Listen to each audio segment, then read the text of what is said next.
After Poland shot down Russian drones that entered its airspace in September, several other drone-related incidents across Europe have left EU leaders increasingly anxious about airspace protection. They're urgently calling for a defense system, throwing out terms like a drone wall. Propose immediate actions to create the drone wall. But the proposal remains in flux, diplomats and officials have told Reuters. So what is a drone wall and how would it work?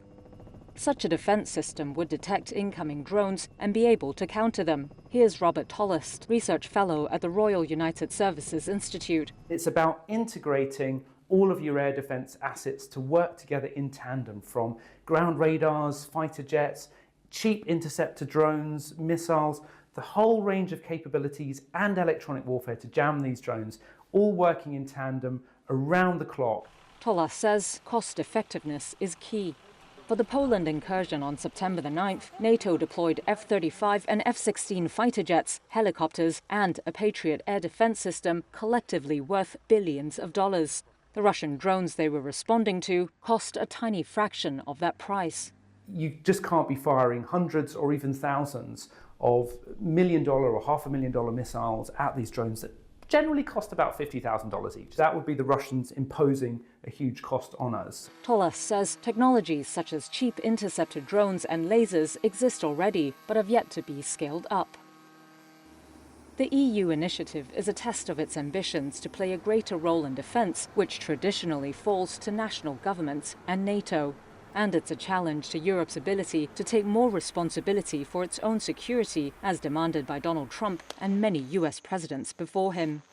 The proposal is also caught up in a power struggle over who should control major European defence projects. Germany and France are wary of handing power to the European Commission, the EU's executive body, diplomats told Reuters. Experts say the plan needs broad support from European governments to secure access to EU funding. To try to win more support from southern and western nations, the Commission has broadened the original concept from an integrated thicket of sensors, jamming systems and weapons along the eastern border to a web of anti-drone systems across the continent. Once the Commission has fleshed out its proposal, EU governments will decide whether to give it the green light. But experts say cost, scale and cross-border integration remain major challenges, with decisions to be made on which systems to buy, where to use them and how to link them all together.